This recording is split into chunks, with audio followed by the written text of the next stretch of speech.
Rational और irrational number, ये बहुत इंपॉर्टेंट है। इसमें आप लोगों का पूरा रूट का बेसिक कंसेप्ट क्लियर है। जहां पर ही बच्चे को रूट देख कर डर लगता है, वहीं पर ही क्या होता है कि अगर आप इस चैप्टर को बना लेंगे तो आपका रूट का हर कंसेप्ट क्लियर हो जाएगा। कौन hi student, welcome to our channel Raj classes.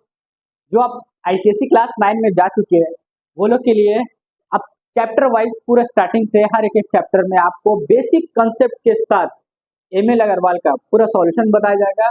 और जो जो मोस्ट इंपॉर्टेंट क्वेश्चन है ज्यादातर एग्जाम में पूछे जाता है या आपके बेसिक में जो बहुत अच्छा करे वो ही सब क्वेश्चन इसमें से बता दिया जाएगा। इस बुक को आप लोग को कम से कम मुश्किल से 5 महीने के अंदर अंदर कंप्लीट कर लेना है। आप इसको इस हिसाब से मत कंप्लीट के लिए कीजिए कि हाफ ईयरली में जितना चैप्टर आ रहा है, पीटी में ये आ रहा है, हाफ ईयरली में ये आ रहा है, फाइनल में ये आ रहा है, वैसे नहीं कीजिए। सीरियल वाइज बनाते जाइए, चैप्टर वाइज करके। क्या कहीं भी अपने से पढ़ रहे हैं या ऑनलाइन पढ़ रहे हैं या स्कूल में पढ़ रहे हैं, स्कूल में तो अपने हिसाब से चलेगा, वो आप अपने हिसाब से चलिए। आपको कंप्लीट कर लेना है इसको 5 मंथ्स के अंदर अंदर। बनाते जाइए, करते जाइए, बनाते जाइए, करते जाइए और रिवीजन करते जाइए एक एक चैप्टर को कम से कम 4 से 5 बार। क्योंकि आप लोग अगर इसको ऐसे कर 5 महीने के अंदर कर लेंगे तो आप लोगों को 90+ मार्क्स मैथ्स में 100% आएगा और आप लोग को 10 के लिए बहुत आसान हो जाएगा। क्योंकि ये बुक जो है 9 का जो मैथ्स है वो 10 से ज्यादा टफ होता है। कारण इसलिए है क्योंकि इसमें ज्योमेट्री पार्ट 9 से ज्यादा 10 से ज्यादा होता है। 9 में ज्योमेट्री पार्ट की वजह से बच्चों लोगों को मुश्किल होता है। ज्योमेट्री पार्ट में थ्योरम वगैरह बहुत होता है, इसीलिए थोड़ा बहुत बच्चों में दिक्कत होता है। लेकिन अगर अच्छा से पढ़ेंगे और बेसिक कंसेप्ट के साथ समझेंगे तो ये भी आप लोगों के लिए बहुत आसान हो जाएगा। तो इसमें जो सबसे पहला चैप्टर है आप लोगों का, हम लोग बात करेंगे रियल रेशनल और इरेशनल। ये आता है प्योर अर्थमेटिक, रेशनल और इरेशनल नंबर। ये बहुत इंपॉर्टेंट है। इसमें आप लोगों का पूरा रूट का बेसिक कंसेप्ट क्लियर है।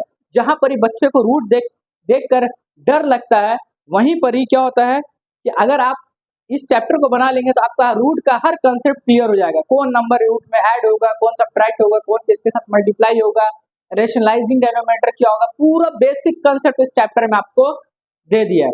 तो यही इस चैप्टर के बारे में हम लोग स्टार्टिंग से पढ़ेंगे। अभी पूरा आप लोग एमएल अग्रवाल को सॉल्यूशन के साथ बेस कंसेप्ट के साथ बताया जाएगा। तो पहला चैप्टर है रेशनल और irrational number, rational and irrational number.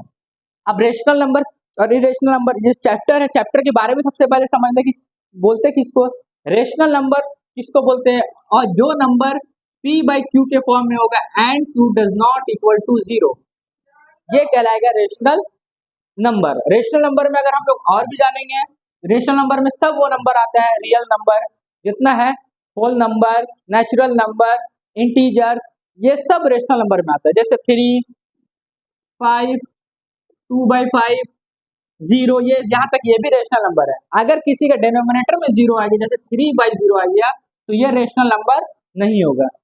ठीक है। और इर्रेशनल नंबर किसको बोलते हैं, जो नंबर रूट में होता है, जैसे कोई जिसका परफेक्ट रूट नहीं होता है, √2, √3, √5, ये सब जितना नंबर है ये सब इर्रेशनल नंबर कहलाता है। अगर डिवाइड में बात करेंगे रेशनल नंबर को, अगर डिवाइड करेंगे जैसे 2/5 है तो इसका अगर हम लोग डिवाइड करेंगे तो 0.4 आएगा। पॉइंट के बाद डिजिट खत्म हो जाना चाहिए और ये बढ़ते नहीं रहना चाहिए। लेकिन अगर हम लोग इसके डिवाइड करेंगे 10/3 रहेगा, ये हमेशा कंटिन्यू जाते रहेगा, जो कभी खत्म नहीं होगा, वो एंडलेस तक जाएगा, तो वो इरेशनल नंबर कहलाता है। जो खत्म हो जाए वो रेशनल नंबर, और जो खत्म हो जाता है उसको टर्मिनेटिंग डेसिमल बोलते हैं। एक चैप्टर में पूरा बेसिक चीज बता दे रहे, टर्मिनेटिंग डेसिमल, और जो नहीं खत्म होता चलते जाता उसको नॉन टर्मिनेटिंग डेसिमल बोला जाता है। उसके बाद टर्मिनेटिंग को बोलते हैं नॉन रिकरिंग। नॉन, वो आप लोग देखते होंगे स्क्रीन पे भी आप लोगों को दिखता होगा। और नॉन टर्मिनेटिंग को रिकरिंग डेसिमल बोलते हैं, रिकरिंग डेसिमल। ये रेशनल और इरेशनल के पार्ट में है। तो सबसे 1.1 में आप लोगों को बताया जा रहा है इंसर्ट रेशनल नंबर। आपको इंसर्ट करना, दो नंबर के बीच में इंसर्ट रेशनल नंबर, जैसे ए और बी, दो नंबर, इसके बीच में रेशनल नंबर इंसर्ट करना। 1, 2, 3, 4, 5 जितना भी बोल सकता है। अगर 1 और 2 बोला या 3 बोला तो आसान से करेंगे, लेकिन 3 के बाद बोलेगा तो उसको हम लोग क्या करेंगे, फिर हम लोग यूज करेंगे फॉर्मूला टाइप पर मेथड है ना। तो जैसे दो मेथड बोला यूज करने, ए और बी, इसके बीच में एक रेशनल नंबर इंसर्ट करना है, तो क्या करेंगे, दोनों को ऐड कर देंगे और 2 से डिवाइड कर देंगे, तो आपका रेशनल नंबर आ गया। अब ये जो लिखाएगा वो उसके बीच में लिखाएगा, दोनों के बीच में। फॉर एग्जाम्पल मान लीजिए ए 2 है और बी 3 है, अब दोनों के बीच में एक रेशनल नंबर इंसर्ट करने बोल रहा है, तो क्या किया हम लोग, 2 + 3 किए डिवाइडेड बाई 2, 2 + 3 5 हो गया, 5 डिवाइडेड बाई 2 हो गया 2.5, तो आपका आंसर आया 2, 2.5 एंड 3, ये इंसर्ट हो गया आपका रेशनल नंबर। अब एक का जगह 2 बोलता है, 2 करने बोलता है, या अब 2 बोलेगा तो या तो ये दोनों को ऐड करके डिवाइड कीजिए 2 से, या तो ये दोनों, अगर 2 ये भी कर सकते हैं और ये भी, मान लीजिए हम लोग ये करते हैं 2 + 2.5 बाई 2, तो ये हो जाएगा 4.5, जब इसको डिवाइड करेंगे 2.25 आ गया। अब जिसका बीच से हम लोग दोनों को ऐड किए उसी के बीच में हम लोग को इसको रखना पड़ेगा, मतलब 2.25 2.5 और ये हो जाएगा 3। इस तरह से आपको जितना भी रेशनल नंबर इंसर्ट करने बोलेगा तो आप ऐसे ऐड करके कर सकते हैं। 2 से डिवाइड, ठीक है, या तो हाफ 2 से डिवाइड बोलेंगे या और हाफ से मल्टीप्लाई, बात दोनों का सेम है। कोई भी नंबर 2 से डिवाइड होगा या हाफ से मल्टीप्लाई होगा तो बात सेम है। अगर एक नंबर होगा तो 2 से डिवाइड करेंगे, अगर रेशनल नंबर फ्रैक्शन में होगा तो हाफ से मल्टीप्लाई करेंगे। देखिए अगला क्वेश्चन क्या बोल रहा है, 2/9 और 3/8, क्या बोल रहा है, 2-4 क्वेश्चंस बता दे रहे हैं, सेम टू सेम आप लोग वैसे ही आएगा, आप लोग उसको देख लीजिएगा। 2/9 एंड 3/8 में इसको बोल रहेगा कि असेंडिंग और डिसेंडिंग में भी करना है, और उसके बाद आपको इसका बीच का रेशनल नंबर भी निकालना है। तो असेंडिंग और डिसेंडिंग में आप लोग पहले ही पढ़ चुके हैं, करने के लिए दोनों को लाइक फ्रैक्शन करना पड़ेगा। और लाइक फ्रैक्शन कैसे करते हैं, जब दोनों का डिनोमिनेटर सेम करते हैं। तो चलिए दोनों का डिनोमिनेटर सबसे पहले सेम करेंगे, तब पता चलेगा कौन आपका बड़ा है कौन छोटा है। 9 और 8 का एलसीएम आएगा 72। आप लोग एलसीएम निकाल, क्योंकि आप लोग 9 में चल गए, 8 7 6 से ही एलसीएम बता दिया जाता है ना। जब एलसीएम निकालेंगे तो आएगा 72, तो दोनों का डिनोमिनेटर अब अपने से 72 कर दीजिए, इसका भी और इसका भी। अब इसको 72 करने के लिए 8 से मल्टीप्लाई करेंगे, जब 8 से नीचे किए तो 8 से ऊपर भी करना पड़ेगा, तो 8 2 16 हो जाएगा। इसी तरह इसको करने के लिए 9 से मल्टीप्लाई करेंगे, 9 8 72 और 9 से ऊपर भी करेंगे 27।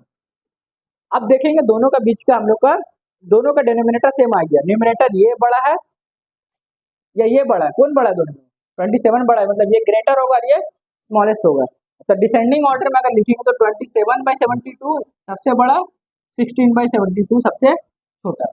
अब क्या करना है, दोनों का बीच का रेशनल नंबर हम लोग को निकालना है। तो दोनों का बीच का रेशनल नंबर कैसे निकालेंगे, या तो इसको भी ऐड कर सकते हैं या तो इसको, तो हम बोलेंगे यही दोनों को ऐड कर दीजिएगा। जब बेस सेम होता है आपको पता है कि ऊपर का वैसे ही उतर जाता है। 43/72 ऐड करने के बाद या तो 2 से डिवाइड या तो हाफ से मल्टीप्लाई, क्योंकि नंबर फ्रैक्शन है, वही बोल रहे हैं, नंबर अगर फ्रैक्शन में रहेगा तो हाफ से मल्टीप्लाई कर दीजिएगा, और एक नंबर रहेगा तो 2 से डिवाइड कर दीजिएगा। अगर ऊपर कट रहा है तो काटेंगे, नहीं कट रहा है तो 43/144, ये फाइनल आपका नंबर आ गया। अब ये किसके नंबर बीच में होगा, 2/9 जो क्वेश्चन बोला था, सॉरी सबसे बड़ा था 27/72, 27/72 किसका, 3/8 डिसेंडिंग में करना है, ये बीच में आ गया क्योंकि दोनों का बीच का ऐड किए थे, और ये 2/9 बाद में चला जाएगा। ये आपका आ गया डिसेंडिंग ऑर्डर में भी आ गया, और प्लस रेशनल नंबर भी एक इंसर्ट हो गया।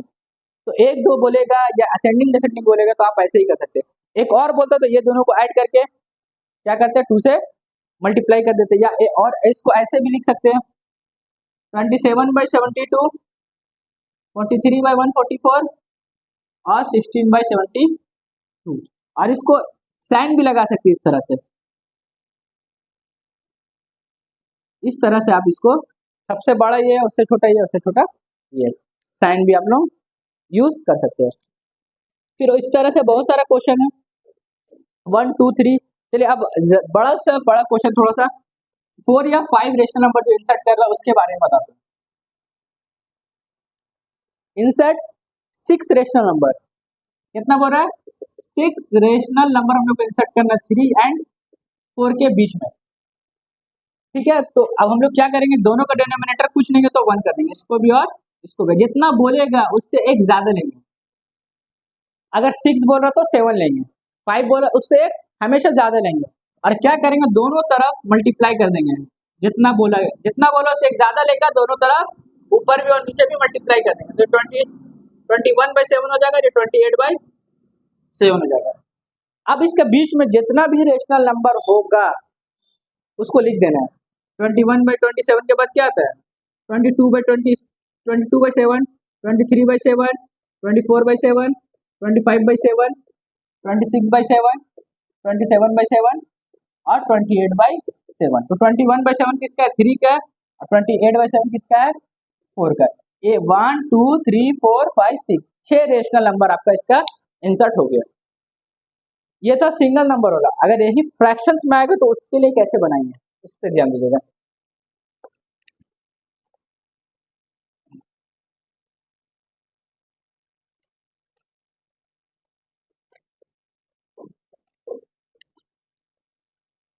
टेन रेशनल नंबर बोल रहा है, क्या बोल रहा है, 10। सब एमएल अग्रवाल का मोस्ट इंपॉर्टेंट क्वेश्चन है, ज्यादातर चांसेस यही सब क्वेश्चन है। अगर ये सब बना लिए तो इसके अलावा कोई भी क्वेश्चन बोलेगा आप लोग आराम से बना लेंगे। तो 10 रेशनल नंबर इंसर्ट करना है। नंबर क्या है, -2/5 एंड 1/7। तो 10 n के वैल्यू 11 तो करेंगे, लेकिन इसका जरूरत अभी नहीं होगा, पहले चेक करेंगे, जहां पर जरूरत होगा तब बैठाएंगे। तो ये क्या है, दोनों का डिनोमिनेटर सेम नहीं है। अगर सेम रहता है तो 11 से मल्टीप्लाई करके लिख देते, क्योंकि दोनों का डिनोमिनेटर 5 और 7 सेम नहीं हो रहा है। तो सबसे पहला काम है दोनों के डिनोमिनेटर को सेम करना है। सेम करने के लिए बताइए आपको, दोनों का एलसीएम निकालेंगे। 7 और 5 का एलसीएम कितना आएगा, 35। दोनों का डिनोमिनेटर कितना हो गया, 35। इसको 35 करने के लिए 7 से मल्टीप्लाई 14, और इसको 35 करने के लिए 5 से मल्टीप्लाई। तो अब इसका बीच में देखेंगे 10 रेशनल नंबर मिल रहा है कि नहीं मिल रहा है।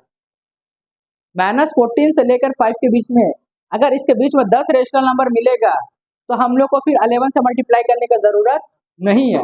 अगर नहीं मिल रहा है, 1 का या 2 का गैप हो रहा है, अगर हम लोग को चाहिए तब जाकर फिर बाद में 11 से मल्टीप्लाई करेंगे। लेकिन यहाँ पर ऑलरेडी मिल रहा है तो हम लोग को मल्टीप्लाई करने का जरूरत नहीं है। 14/35 के बाद 13/35, 12/35, 11/35, 10/35, 9/35, इस तरह से 1 2 3 4 5 और 8/35 होंगे ना।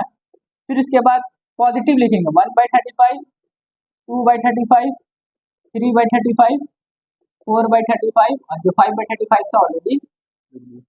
अब ये किसका था, -2/5 का था, और ये 5/35 किसका था, ये 1/7 का था। इसका बीच में देखें 1 2 3 4 5 6 7 8 9 10 10 रेशनल नंबर से ज्यादा था, हम लोग लिखे सिर्फ 10 लिखना है।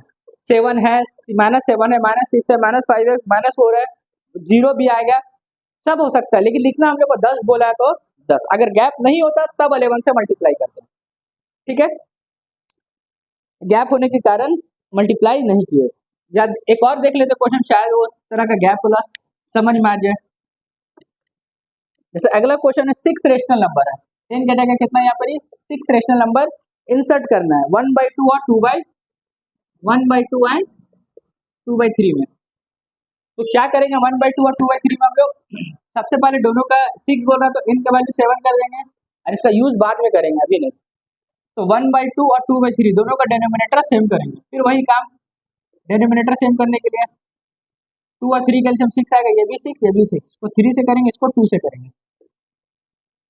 ये जो 3 से नीचे किया तो 3 से ऊपर भी, 2 से नीचे किया तो 2 से ऊपर भी। अभी हो गया 3/6 और ये हो गया 4/6। ठीक है, असेंडिंग डिसेंडिंग नहीं बोल रहा है, दोनों के बीच में देखिए 3 और 4 सिर्फ 1 का फर्क है।